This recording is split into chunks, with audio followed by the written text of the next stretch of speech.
Hey, welcome back to part 2 of lesson 5. We have reached, in this example, we've reached a point where we have a quadratic. How did we know it was quadratic? N squared minus n. We had the variable squared minus the variable. Okay, with a quadratic equation, you must have 0 on one side. Usually you try to factor it, and if you can't factor it, then we have to go to quadratic formula, that negative b plus or minus the root of b squared, blah, blah, blah. Okay, but these will factor because you can't have half a person shaking a hand, okay? So how to get this? You'll notice that the difference between our two numbers that multiply to negative 600, the difference between those two numbers is only 1 because our middle term is negative 1n. So what we can do, I'm going to show you a little trick here, when those numbers are close together, is, yeah, we lost the calculator, just a sec, is take 600 and square root it. I know that sounds weird. And of course, that's not going to be a nice number, okay? But that gives you an approximation of what two numbers multiplied together give you 600 that are the same. So if we go, say, 600 divided by a number close to that number, so 600 divided by 25, we get 24. There we go. We found two numbers that multiply to 600 that have a difference of 1.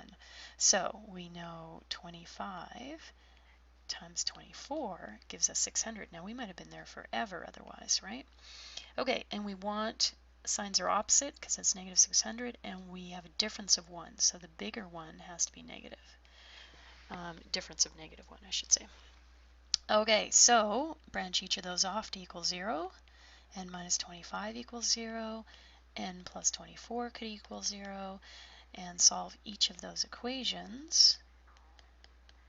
And you get, well, you can't have negative number of people, so we'll eliminate that one. It's extraneous, so n equals 25 is the one that makes sense. So there would be 25 players shaking hands. Good. Okay, let's look at the next page.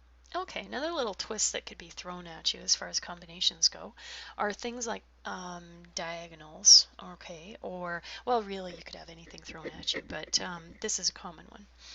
Let's say we have consider circles with 5 points marked on the circumference. So here's a circle, there's 5 points on there. First one, how many triangles can be formed by using these 5 points? Let's think about that. If we were going to draw a triangle, I would choose, say, 3 points to make my triangle, right? So in other words, I had, and it didn't matter the order in which I chose those points, I still ended up with a triangle. So that would be 5 points to choose from, and I'm choosing 3 to create a triangle. There you go.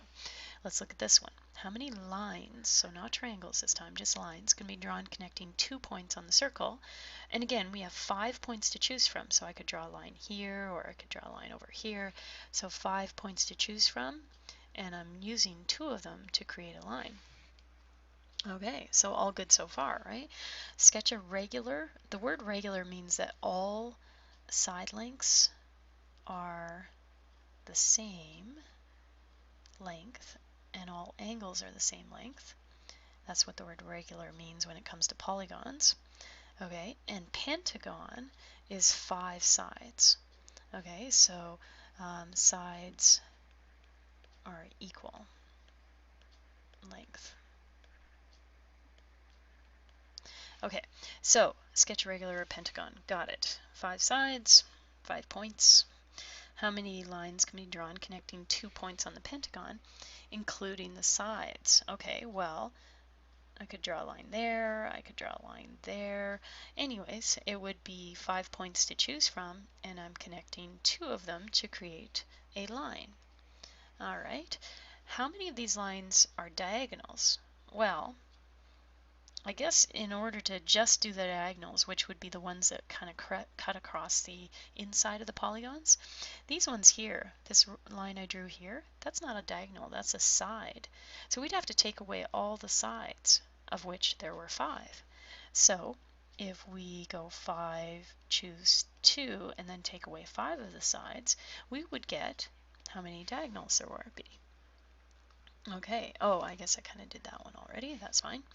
How many diagonals are in a regular octagon? So really what's happening here, okay, octagon, we're talking 8. So I have 8 points to choose. I'm choosing 2 to draw a diagonal.